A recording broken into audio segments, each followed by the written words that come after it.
परमेश्वर के महान नाम की स्तुति हो। आप सबको इस हिंदी आराधना में हार्दिक स्वागत करते हैं। परमेश्वर ने हमें इस तीसरे सप्ताह में लेके आया है। अपनी जगहों में खड़े होकर अपने परमेश्वर की आराधना करें। महान जीवित सामर्थ्य परमेश्वर, हम तेरा धन्यवाद देते हैं। आज सुबह के समय में परमेश्वर, इस तीसरे सप्ताह में परमेश्वर तू हमें लेके आया है। तू हमें चला रहा है, तूने हमें संभाला है, तूने हमें परमेश्वर अपने वचनों से तृप्ति किया है। हम तेरा धन्यवाद देते हैं राजा। अनेक समय में राजा, जब हर एक परिस्थिति विपरीत होने लगी, हर एक बातें परमेश्वर विपरीत होने लगी, फिर भी परमेश्वर तूने हमारे हाथों को थाम के रखा। हमें कभी भी छोड़ा नहीं, हमें कभी भी त्यागा नहीं। ओ परमेश्वर, तू हमारे ऊपर कितना भरोसा रखता है, तू हमारी कितनी चिंता करता है। हम धन्यवाद देते हैं राजा, तूने हमारा इतना ख्याल रखा है राजा। ओ परमेश्वर, हर एक बातों के लिए, हर एक भलाइयों के लिए परमेश्वर तेरा तहे दिल से परमेश्वर धन्यवाद देते हैं, तेरी स्तुति करते हैं और तेरी आराधना करते हैं। आज सुबह के समय में परमेश्वर, जब हम अपने स्थानों में परमेश्वर तेरे गीत को गा के तेरे नाम को ऊंचा उठाएं, स्वर्गदूत के साथ मिलके परमेश्वर ताली बजाते हुए बुलंद आवाज के साथ परमेश्वर उस सच्चे खुदावन की आराधना करने के लिए सहायता कर। तू हमारा प्रिय परमेश्वर है, तू हमारा सामर्थी परमेश्वर है, हमारी चिंता करता है। हम तेरा धन्यवाद देते हैं परमेश्वर, हर एक बातों के लिए, हर एक अच्छी बातों के लिए, हर एक गलत बात परमेश्वर, हर एक जो गलत दुर्घटना हमारे जीवन में हो रही है, उन सारी बातों के लिए हम तेरा धन्यवाद देते हैं, क्योंकि तू हर चीज से हमें कुछ ना कुछ सिखा रहा है। हर चीज से परमेश्वर तू हमें कुछ ना कुछ बता रहा है। अनेक समय में जब हमारे जीवन में परीक्षाएं आती हैं, अनेक वेदनाएं आती हैं राजा, अनेक दुख आता है, उस अय्यूब के समान परमेश्वर तेरे वचन में स्थिर रहने के लिए, अपने विश्वास को और मजबूत करने के लिए सहायता कर राजा। इस पूरी आराधना में तू हमारे साथ रहे, तू हमें संभाल, सच्चे हृदय के साथ परमेश्वर तेरी आराधना करने के लिए सहायता कर। सारा आदर और महिमा हम आपको देते हैं, मसीह यीशु के महान नाम से मांगते हैं, आमीन। हालेलुया। कितने लोग खुश हैं उस परमेश्वर के चरणों में आके। इतवार के दिन में परमेश्वर ने हमें सुंदर अवसर दिया है कि उसके चरणों में खड़े होके और बैठ के कुछ गीतों को गा के उस परमेश्वर की आराधना करेंगे।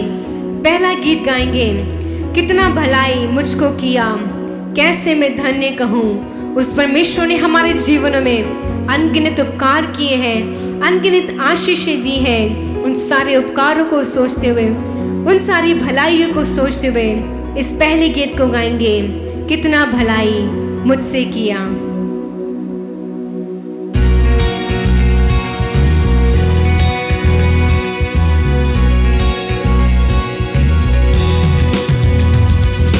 कितना भलाई मुझको किया, कैसे मैं धन्य कहूँ।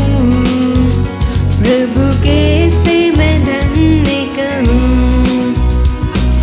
कितना भलाई मुझको किया,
कितना भलाई मुझको किया, कैसे मैं धन्य कहूँ प्रभु, कैसे मैं धन्य कहूँ। पापों से भरा था, कुछ भी आशा न था, बचा लिया अनुग्रह से। पापों में भरा था, कुछ भी आशा न था, बचा लिया अनुग्रह से, बचा लिया अनुग्रह से। कितना भलाई मुझको किया, कैसे मैं धन्य कहूँ प्रभु, कैसे मैं धन्य कहूँ।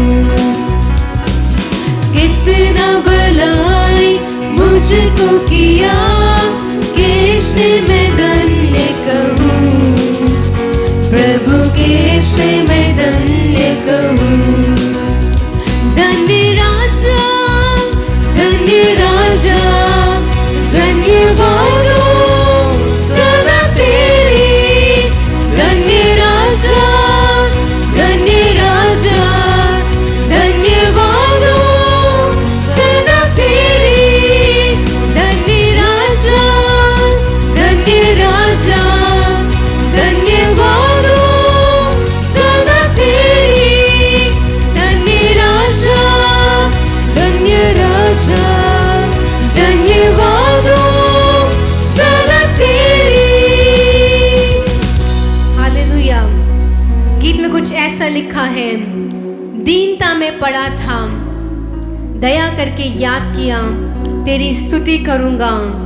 और जब जब हमारा जीवन पाप में भरा हुआ था, हमें कोई भी आशा नहीं थी कि हम बच पाएंगे, हमारे जीवन में कोई एक आशा होगी, लेकिन उस परमेश्वर ने अपनी कीमती लहू से, उसके अनुग्रह से हमें बचाया है।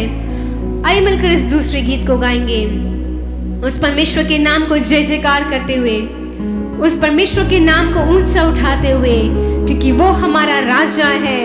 हमारे दुख के समय में, हमारे कठिन समय में, हमारी मुश्किल परिस्थितियों में उस परमेश्वर ने हमारे हाथों को थामा है, उस परमेश्वर ने हमें मार्ग दिखाया है। मिलकर इस गीत को गा के उस परमेश्वर की महिमा करेंगे।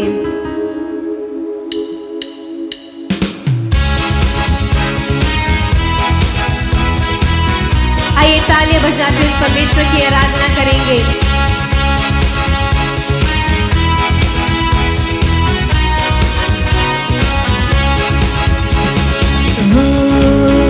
जय जयकार, जय जयकार करी हो, जय जयकार, जय जयकार करी हो, जय जयकार हो, जय जयकार, जय जयकार करी हो, जय जयकार, जय जयकार करी।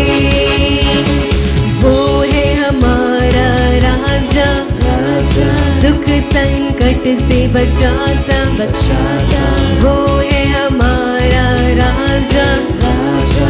दुख संकट से बचाता, बचाता, हम पर अपनी करुणा करता और करता उपकार। वो है हमारा राजा, राजा। दुख संकट से बचाता, बचाता, हम पर अपनी करुणा करता और करता उपकार। क्यों ना उस पर तन मन वारे दे अपना अधिकार हो। जय जयकार, जय जयकार करे हो, जय जयकार, जय जयकार करे हो, जय जयकार हो, जय जयकार, जय जयकार करे हो, जय जयकार, जय जयकार करे। स्वर्ग है उसका सिंहासन, सिंहासन, पृथ्वी बनी है आसन, सिंहासन सिंहासन पृथ्वी बनी है आसन आसन आकाश उसकी महिमा बताए हस्तकला को दिखाए स्वर्ग है उसका सिंहासन सिंहासन पृथ्वी बनी है आसन आसन आकाश उसकी महिमा बताए हस्तकला को दिखाए सारी पृथ्वी उसकी रचना उसका ही प्रियता ओ जय जयकार जय जयकार करे ओ जय जयकार जय जयकार करे ओ जय जयकार ओ जय जयकार जय जयकार करे ओ जय जयकार जय जयकार करे उस पर जिसका भरोसा भरोसा वो तो कभी न डिगेगा डिगेगा उस पर जिसका भरोसा भरोसा वो तो कभी न डिगेगा डिगेगा चाहे बीमारी चाहे गरीबी चाहे हो आकाश उस पर जिसका भरोसा भरोसा वो तो कभी ना डिगेगा डिगेगा चाहे बीमारी चाहे गरीबी चाहे हो आकाश सब संकट से सब कष्टों से हो जाएगा पार ओ जय जयकार जय जयकार करे आइए हम सब मिलकर अपने स्थानों में खड़े होके अपने हाथों को उठाते हुए उस जीवित परमेश्वर की जय जयकार करें जिस परमेश्वर ने हमारी सृष्टि की है जिस परमेश्वर ने इस लाल समुद्र को तो भागा है जिस परमेश्वर ने हमारे जीवन में चमत्कार किए हैं जिस परमेश्वर ने हमारे जीवन में अनेक काम किए हैं जिस परमेश्वर ने हमारी प्रार्थना को सुना है जिस परमेश्वर ने हमारे हर एक सवालों का उत्तर दिया है जिस परमेश्वर ने हमें जीवन दिया है वो परमेश्वर आज सुबह के समय में तेरी जय जयकार करते हैं तेरी आराधना करते हैं तेरी स्तुति करते हैं क्योंकि आज सुबह में परमेश्वर तू हमारे बीच में है पवित्र आत्मा तेरी सामर्थ हमारे बीच में है वो परमेश्वर तो हमारे बीच में मंडला रहा है अपने अभिषेक से अपने पवित्र आत्मा की शक्ति से राजा हम सबको भर दे राजा हमें से एक भी जन परमेश्वर खाली ना रह दे पाए परमेश्वर वो परमेश्वर तेरी अग्नि को महसूस करते हुए अन्य भाषा में भर के राजा अपने हाथों को उठा के परमेश्वर तेरे ऊपर जो लोग भरोसा करते हैं वो कभी भी नीचे नहीं होते हैं राजा चाहे बीमारी आए चाहे संकट आए चाहे घोर अंधकार आए तो भी परमेश्वर तू हमें चलाने के योग्य है तो हमें परमेश्वर अपनी आत्मा से भरने के योग्य है राजा ओ जय जयकार जय जयकार करे ओ जय जयकार जय जयकार करे ओ जय जयकार जय जयकार करे ओ जय जयकार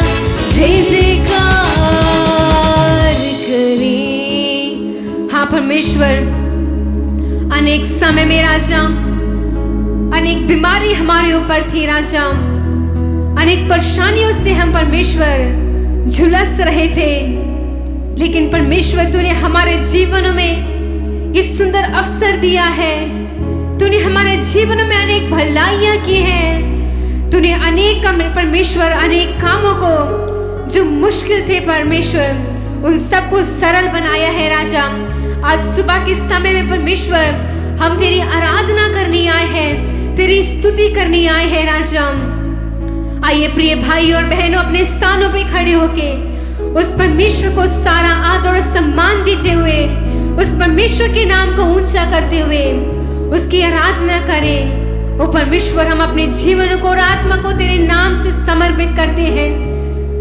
ओ परमेश्वर, इतने दिन हो सकता है हम किसी और मार्ग पे गए, उस संसार के पीछे गए, उस सलीब को छोड़ के राजा, लेकिन आज सुबह के समय में परमेश्वर अपनी आत्मा को, अपने देह को और अपने शरीर को तेरे हाथों में समर्पित करते हैं राजा।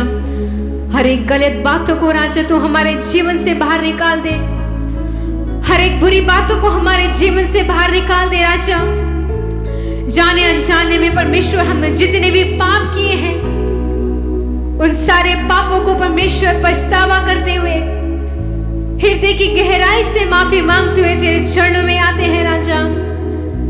तेरे उस क्रूस की ओर देख के परमेश्वर तेरी आराधना करने के लिए तू सहायता कर राजा। तू हमारे बीच में है राजा। हम तेरा धन्यवाद देते हैं और हमारी हर एक बातों को सुनने वाला है, हमारे हर एक बातों को जानने वाला है। और आज सुबह के समय में अपने जीवनों को परमेश्वर तेरे हाथों में देते हैं राजा। मेरी मसीहा हो धन्यवाद, हो तेरी स्तुति आराधना। मेरी मसीहा हो धन्यवाद, हो तेरी स्तुति आराधना। करता समर्पण आत्मा और जीवन, तेरी आराधना मैं तन मन धन। अपने हाथों को उठाते हुए करता समर्पण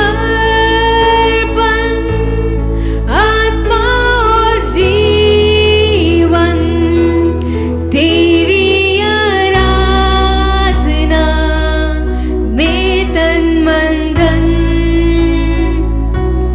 पवित्र आत्मा हो धन्यवाद, हो तेरी स्तुति आराधना। पवित्र आत्मा हो धन्यवाद, हो तेरी स्तुति आराधना। करता समर्पण आत्मा और जीवन, तेरी आराधना मैं तन मन धन। करता समर्पण आत्मा और जीवन, तेरी आराधना मैं तन मन धन। हाँ परमेश्वर, अपनी आत्मा को और देह को हम तेरे हाथों में समर्पित करते हैं। पवित्र आत्मा, तू हमें अपनी मार्ग पर चला राजा। अनेक समय में परमेश्वर हम इस संसार के मार्ग को राजा अपने सामने लेके चलाते हैं, अपने सामने परमेश्वर हर एक संसारिक इच्छाओं को रखते हैं, लेकिन तेरी आराधना करने के लिए सहायता कर। अपने जीवन को हम समर्पित करते हैं राजा। हे स्वर्गीय पिता हो धन्यवाद, हो तेरी स्तुति आराधना। करता समर्पण आत्मा और जीवन, तेरी आराधना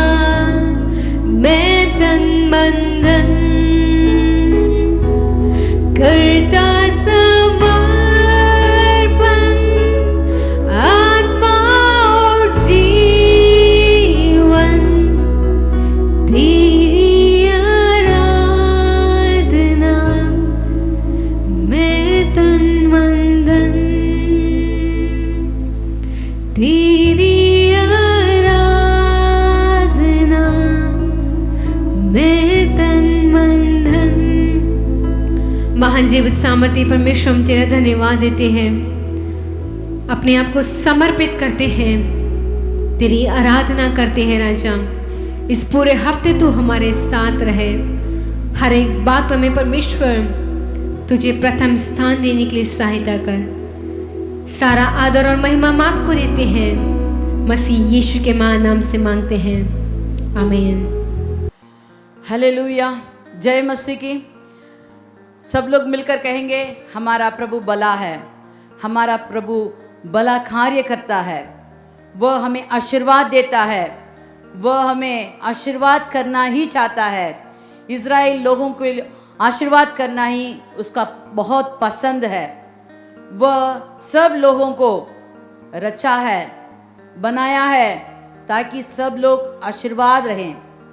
जब परमेश्वर ने मनुष्य को बनाया तब उसने सब कुछ रचा कर, सब कुछ पूरा कंप्लीट करके उसके बाद ही उसको बनाकर कहा, ये सब तुम्हारे लिए बना है। उसी के मुताबिक हमारे लिए प्रभु ने सब कुछ पहले से तैयार करके रखा है, लेकिन हम लोग उसे अपनाने के लिए, लेने के लिए बहुत सुस्ती से बैठे रहते हैं। जब हम परमेश्वर के आत्मा से भरकर, जब हम परमेश्वर के पास आकर विनती करते हैं, तो हमारा परमेश्वर भंडार खोल के हमें सब किस्म के आशीर्वाद से भर सकता है। चलिए फिर से कहेंगे, हमारा प्रभु भला है, हमारा प्रभु अच्छा है, वो भला कार्य करता है, आमीन। चलिए हम वचन की ओर हम देखते हैं। मत्ती रचित किताब 5:14। तुम जगत की ज्योति हो, तुम जगत के ज्योति हो, जो नगर पहाड़ पर बसा हुआ है, जो नगर पहाड़ पर बसा हुआ है, जो नगर पहाड़ पर बसा हुआ है, वह छिप नहीं सकता, वह छिप नहीं सकता। हालेलुया, तुम जगत के ज्योति हो। हमने कई बार देखा, प्रार्थना करो, बांट जो। आज हमारा परमेश्वर हमसे कहना चाहता है कि ये सब करने से हमें प्रभु कैसे बनाता है, हमें ज्योतिर्मय बनाना चाहता है, हमें प्रकाशित ज्योति के समान बनाना चाहता है। इसमें कहा गया है कि जो नगर पहाड़ पर बसा हुआ है वो छिप नहीं सकता। अगर हम एक दीवट पर दिया रखें तो वो सब जगह रोशनी देती है, वो छिप नहीं सकती। उसी के मुताबिक जब एक नगर पहाड़ पर बना होता है वो छिप नहीं सकता। नीचे के लोग भी देखते हैं, ऊपर से जब देखते हैं वही हमें पहले दिखाई देता है। तो हमारा परमेश्वर हमें ज्योति बनाना चाहता है। कैसे ज्योति जानते हो? यशायाह का किताब 60:1 जब हम पढ़ते हैं, उसमें कहा गया है कि उठ प्रकाशमान हो, क्योंकि तेरा प्रकाश आ गया है और यहोवा का तेज तेरे ऊपर उदय हुआ है। उठ। कहाँ से उठना? अंधकार से बाहर आना, उठना चाहिए हमें। जब हम उठते हैं तो हमें शक्ति मिलती है। जब हम उठते हैं तो हम कार्य करने शुरू करते हैं। इसमें कहा गया है कि उठ प्रकाशमान हो। जब दिया को तेल डालकर, बत्ती लगाकर उसको जलाते हैं तो वो प्रकाशमान हो जाता है, दूसरों लोगों को प्रकाश दिखाता है, वो रोशनी दिखाता है। कोई अंधकार उसके पास नहीं टिक सकता। इसमें कहा गया है कि उठ प्रकाशमान हो, क्योंकि तेरा प्रकाश आ गया है। हमारा परमेश्वर जो इस दुनिया का दीप है, उसके आगे कोई भी कुछ भी अंधकार टिक नहीं सकता, कुछ भी उसके आंखों से छिप नहीं सकता। वो परमेश्वर जो प्रकाश हमें देता है, वो कहता है अभी तुम प्रकाशमय हो जाओ, यहोवा का तेज तेरे ऊपर उदय हुआ है। तो ये तेज या ये प्रकाश हमें चाहिए, तो हमें क्या करना चाहिए? हमें पवित्र आत्मा का मदद मांगना चाहिए, क्योंकि यशाया का किताब 42:3 कहता है, 42:3, कुचले हुए नरकट को वह ना तोड़ेगा और ना टिमटिमाती बत्ती को बुझाएगा, वह सच्चाई से न्याय चुकाएगा। हाँ, इसमें कहा गया है कि कुचले हुए नरकट को वह ना तोड़ेगा। अगर हमें किसी ने कुचल दिया हो, दबा दिया भी हो, हमें नीच देखते हो, तो परमेश्वर कहता है मैं तुझे कभी भी नहीं क्या करूंगा, कुचले हुए नरकट को वो तोड़ेगा नहीं, अलग नहीं करेगा। उसको पट्टी बांधकर उसे मजबूत बनाने के लिए कोशिश करता है हमारा यहोवा।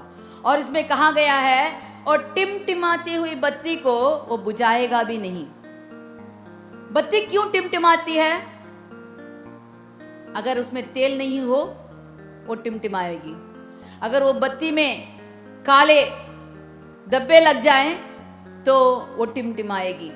तो परमेश्वर कहता है मैं तुम्हें अभिषेक करूंगा, अपने आत्मा से तुझे अभिषेक का तेल भर दूंगा, और तेरे बत्ती में जो भी अंधकार में जो भी वो धब्बे हैं वो सब मैं निकाल दूंगा। तुझे प्रकाशित होना है। तुझे प्रकाशित होने के लिए पवित्र आत्मा का मदद मांगिए। पवित्र आत्मा जब आपके अंदर आ जाएगी आपको प्रकाशमय कर देगा। मत्ती रचित किताब 25:1-12 तक जब हम देखेंगे तो उसमें कहा गया है कि 10 कुंवारियों का दृष्टांत है। वो 10 कुंवारियों के बारे में कहा गया है। उसमें 5 तो मूर्ख थे और 5 समझदार थे, लेकिन सबके पास तो मशाल था, जलते हुए मशाल था। सब लोग तैयार थे, दूल्हा आने वाला है, दरवाजा खुलेगा, हम सब उसके बारात में हम जाएंगे। लेकिन देर होने लगी, आधी रात हो गई, सबको नींद लग गई, सब सो गए, 10 ने सो गए। जब आधी रात को ऐसा धूम बचा कि दूल्हा आ रहा है तो सब लोग वेट करने के लिए उठे। 10 ने उठा, लेकिन 5 मूर्ख कुंवारियों का जो मशाल था वो बुझने टिमटिमा रहा था। टिमटिमाते समय जो समझदार कुंवारियां थी उन्होंने अपने साथ तेल लाने के कारण उन्होंने अपने मशाल में तेल डाला और उसे और भी प्रकाशमय किया। लेकिन जो मूर्ख थी उन्होंने कहा हमें भी थोड़ा दे दो, लेकिन समझदार लोगों ने उन्हें दिया नहीं। कहे जाओ जाके दुकान से ले आओ। वे जैसे गए तुरंत दूल्हा आया, दरवाजा खुला। ये 5 समझदार कुंवारियां तो अंदर गई, लेकिन जब जो दुकान गए थे वे आते समय द्वार बंद हो गया था। हाँ, हमारे जिंदगी में भी अगर हम इस मूर्ख कुंवारी जैसे रहें तो हमारी जिंदगी में भी हमारी मशाल टिमटिमा सकती है। लेकिन हमारा परमेश्वर कहता है उठ, प्रकाशमय हो, पवित्र आत्मा के द्वारा अपना बल जोड़ लो, पवित्र आत्मा के मदद से अपना दिया को ज्वालित कर दो। कैसे करना है? हर बार मैं फिर से कहूंगी, प्रार्थना करो, बांट जाओ। इससे और कुछ मुझे मालूम नहीं है। अगर आप प्रार्थना करेंगे, बांट जाएंगे, पवित्र आत्मा तुम्हारा संग रहेगा और आपका दीवट जलता ही रहेगा, आपका मशाल चलता ही रहेगा, वो प्रकाशित होगा। आपके जिंदगी में अंधकार ना आना है तो आपको उठकर प्रार्थना करना है। पवित्र आत्मा के द्वारा जब हम शक्ति पाते हैं तो हमारे मशाल एकदम प्रकाशमय हो जाती है। जैसे समझदार कुंवारियों ने बारात में शामिल हो गए थे, दूल्हा आ रहा करके सुनते ही अपने पास जो तेल रखा था उसे डाला और अपना मशाले ज्वालित कर दिया। उसी के समान अगर हर दिन हम पवित्र आत्मा से भरे हुए हो तो हमारे मशाल जलते रहेंगे।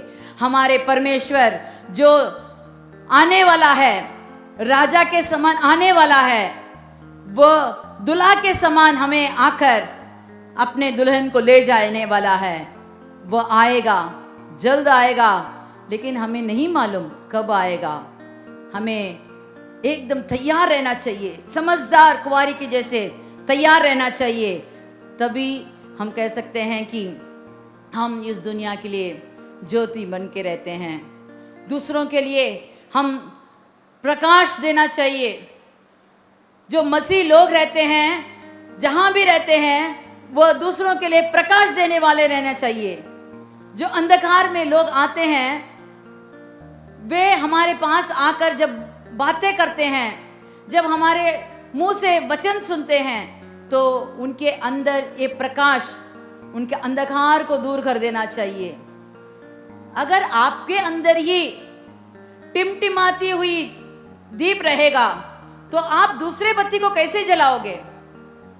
इसीलिए मैं कहती हूँ हर दिन प्रार्थना कीजिए, वचन पढ़िए, आपका दिया हर बार ज्वालित रहेगा।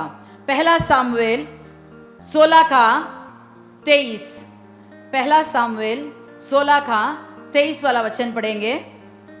और जब जब परमेश्वर की ओर से वह आत्मा शाऊल पर चढ़ता था, तब तब दाऊद वीणा लेकर बजाता और शाऊल चैन पाकर अच्छा हो जाता था और वह दुष्ट आत्मा उसमें से हट जाता था।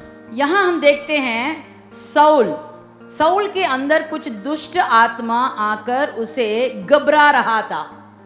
तो उसका कर्मचारी ने कहा, कोई अच्छा वीणा बजाने वाला मिले तो आपके अंदर जो दुष्ट आत्मा है उसे वो दूर कर देगा। ये दुष्ट आत्मा कैसे आया? साउल तो हमारा परमेश्वर से चुना हुआ पहला राजा था, लेकिन थोड़े ही दिन में वह डिसोबीडियंट हो गया, कहना ना मानने वाला हो गया। इसलिए पवित्र आत्मा उसके अंदर से निकल गया और दुष्ट आत्मा उसके अंदर आके बैठ गया। और दुष्ट आत्मा के कारण उसे भय आता था, वो चिंतित हो जाता था, वो बेचैन होने के कारण अपना राज्य सही सलामत चला नहीं पा रहा था। तब उसके कर्मचारी ने कहा, कोई वीणा बजाने वाला आया तो आपके लिए छुटकारा मिलेगा। और उसने तुरंत अपने दरबार में ये घोषणा दी, कोई अच्छा वीणा बजाने वाले को बुलाओ। तो तुरंत उसको बताया गया कि दाऊद नाम का एक लड़का है, वो जंगल में वीणा बजाता है, मैंने सुना है, वो शूरवीर है, वो योद्धा जैसा दिखता है, वो सुंदर है। ये सब बोलते ही उसने तुरंत उस लड़के को बुलाओ। उसने कहा, उसे अपने दरबार में बुलाकर जब वो वीणा बजाया तो वो दुष्ट आत्मा उसके अंदर से बाहर निकल गई और उसको बहुत खुशी हुआ। और उसने कहा, मैं इसको अपने साथ रखना चाहता हूँ। चलिए हम देखेंगे 14 वाला वचन। और यहोवा का आत्मा शाऊल पर से उठ गया और यहोवा की ओर से एक दुष्ट आत्मा उसे घबराने लगा। जो मैंने कहा था वो वचन यहाँ आप पढ़ सकते हैं। और 17 आयत का 34 वाला वचन पढ़ते हैं। दाऊद ने शाऊल से कहा, हाँ, तेरा दास अपने पिता की भेड़ बकरियां चराता था, और जब कोई सिंह व भालू झुंड में से मेमना उठा ले, तब मैंने उसके पीछा करके उसे मारा और मेरे मेमने को उसके मुंह से छुड़ाया। और जब उसने मुझ पर चढ़ाई की तब मैंने उसके केश को पकड़कर उसे मार डाला। आगे पढ़िए। तेरा दास ने सिंह और भालू दोनों को मार डाला और वह खतना रहित पेलिश्ती उसके सामने हो जाएगा। हाँ, यहाँ हम देखते हैं गोलियात के बारे में। एक बार ऐसे एक परिस्थिति आई, साउल राजा तो युद्ध में चला गया, 40 दिन हो गए, कुछ भी वहां से सूचना नहीं आई।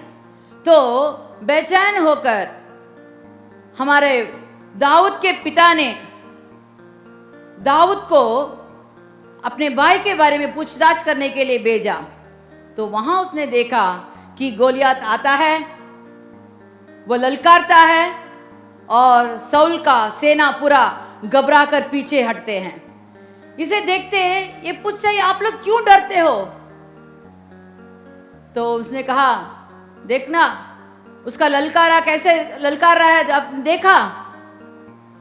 एक जन को बुला रहा है। अगर हम सेना को बुला गए तो हम लोग जाकर उस पर झपट मारेंगे, लेकिन वो तो एक को बुला रहा है। कौन वो एक होगा? तब साउल राजा को ऐसी एक सूचना मिलती है कि ये दाऊद कहता है मैं उससे लड़ूंगा। तो उसे बुलवाया, उसे पूछताछ किया। फिर आखिर में वो कहता है, एक बार सिंह आया, एक बार भालू आया, मैंने उन दोनों को मार गिराया। उसी के मुताबिक ये भी एक जानवर के समान है, क्योंकि वह कतनहारी है। हाँ, उसने हमारे परमेश्वर को ललकारा है, हमें नहीं, हमारा सेनाओं का यहोवा परमेश्वर को उसने ललकारा है।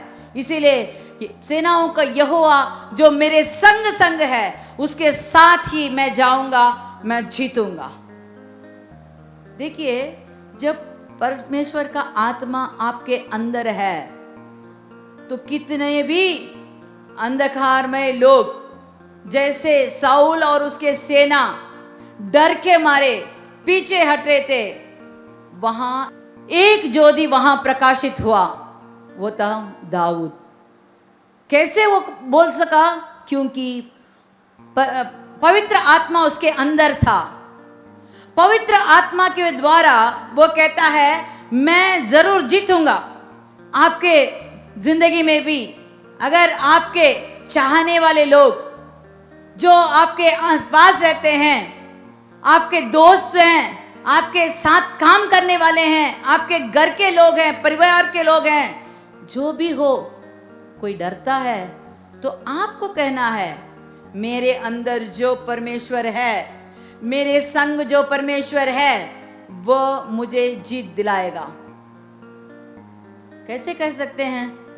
अगर आपके अंदर परमेश्वर का वचन ना हो, परमेश्वर का पवित्र आत्मा ना हो, आप कैसे कह सकते हैं?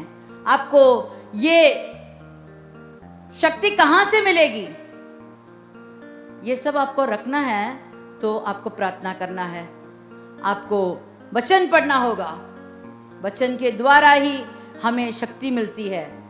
जब परमेश्वर का वचन हमारे अंदर होता है, हम टिमटिमाएंगे नहीं, हम एकदम मशाल के जैसे ज्वालित रहेंगे, तो दूसरों को भी अंधकार से छुटकारा देंगे। हम देखेंगे लूका रचित किताब 4:18। लूका रचित किताब 4:18 कि प्रभु की आत्मा मुझ पर है, इसलिए कि उसने कंगाल को सुसमाचार सुनाने के लिए मेरा अभिषेक किया है, और मुझे इसलिए भेजा है कि बंधुओं को छुटकारे का और अंधों को दृष्टि पाने का सुसमाचार प्रचार करूं और कुचले हुओं को छुड़ाऊं। देखो, यहाँ कहा गया है कि प्रभु का आत्मा मुझ पर है, इसलिए कि उसे कंगाल को सुसमाचार दूं। अगर आपके घर में, आपके अंदर या आपके साथ जो लोग रहते हैं, उन सब के लिए जो भी कंगाल हो, जो भी कष्ट में हो, जो भी दुख में हो, उनको आप ही से सुसमाचार जाना चाहिए, क्योंकि मसीह ने आपको चुन लिया है। मसीह ने आपको तेल उंडेल कर आपको प्रकाशित किया है। अगर आपके अंदर वो तेल है, वो पवित्र आत्मा आपके अंदर है, तो आपको वचन उनको बताकर ये सीख सिखाना चाहिए कि एक शुभ समाचार है।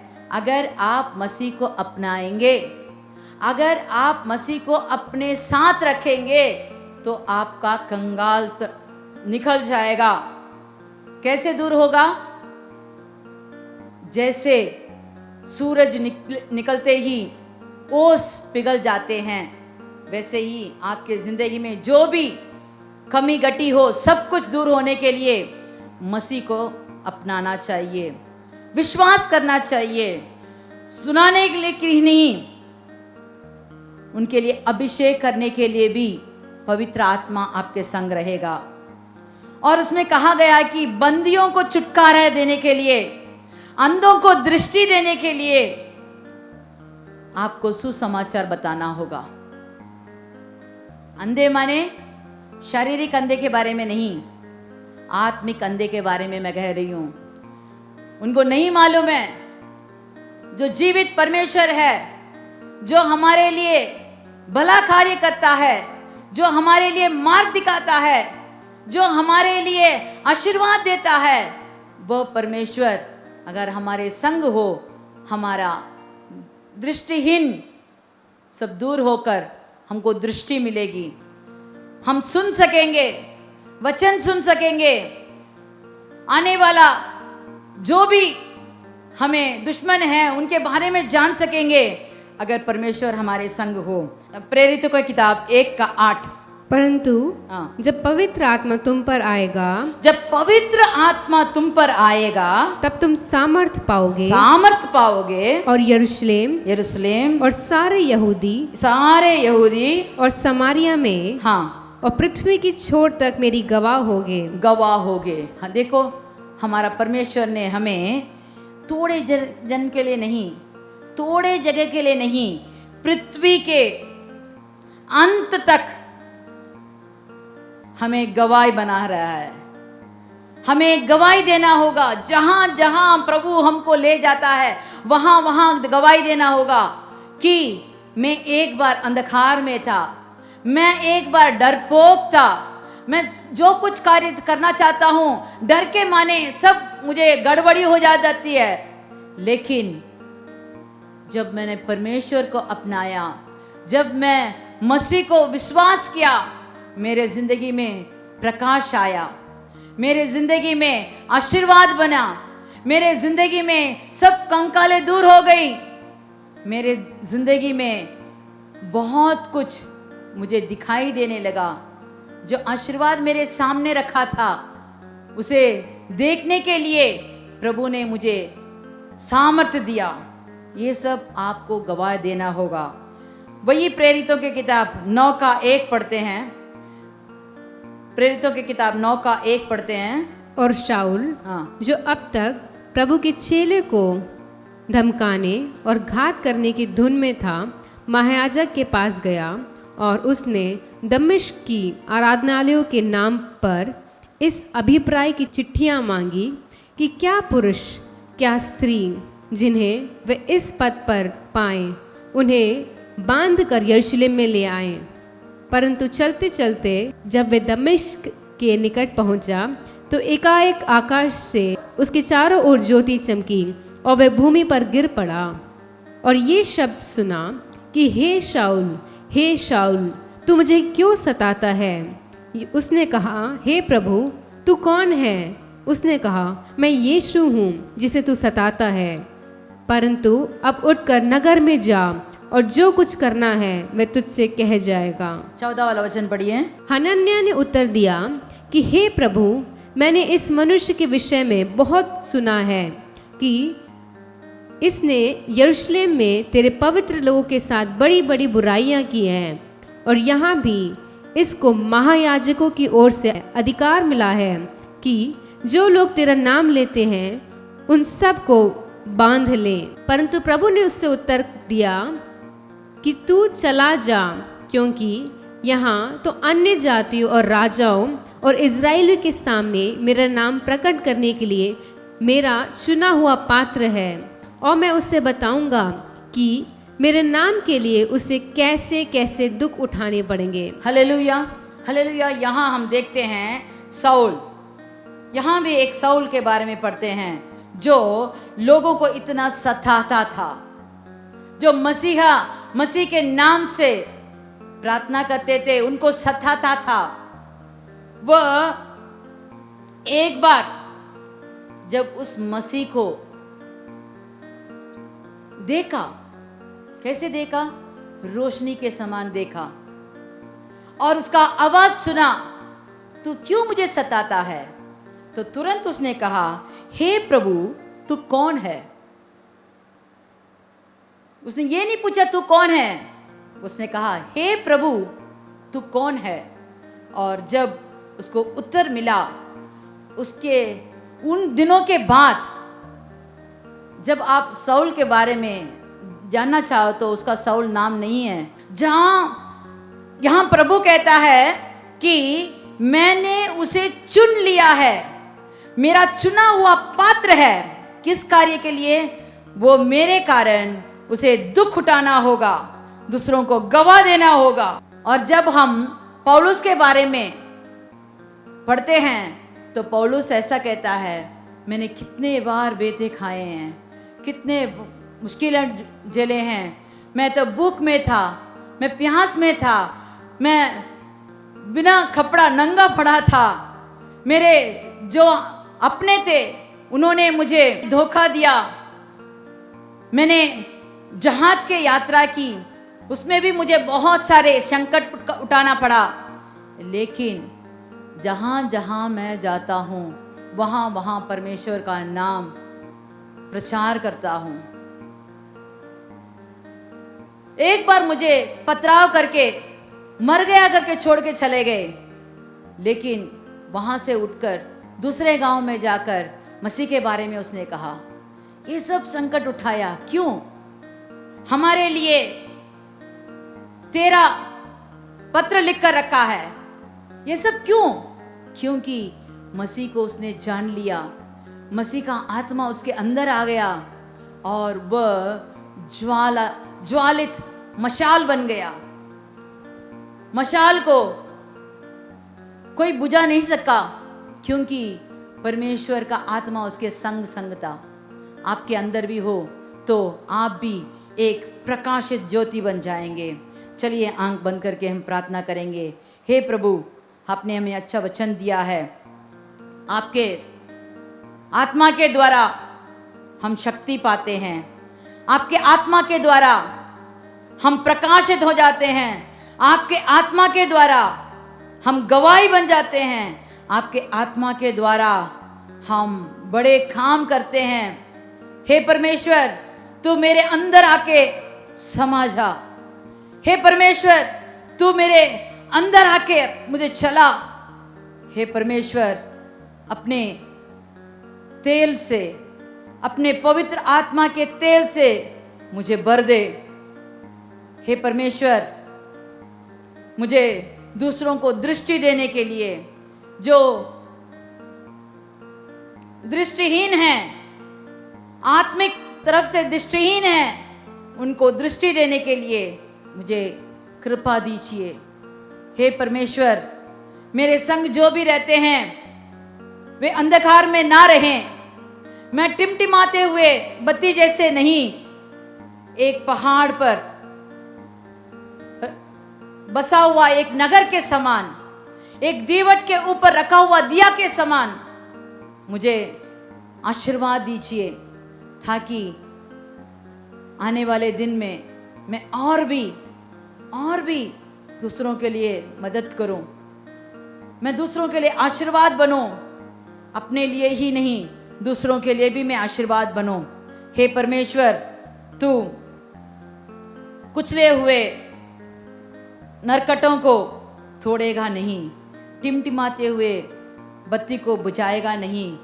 मेरी टिमटिमाते हुए बत्तियों को उजालित कर दे तेल से, मुझे बर दे प्रभु, आशीर्वाद दे दीजिए प्रभु। इतने दिन तक तूने मुझे संभाला है, धन्यवाद प्रभु। आने वाले दिन के लिए भी मुझे आशीर्वाद दीजिए।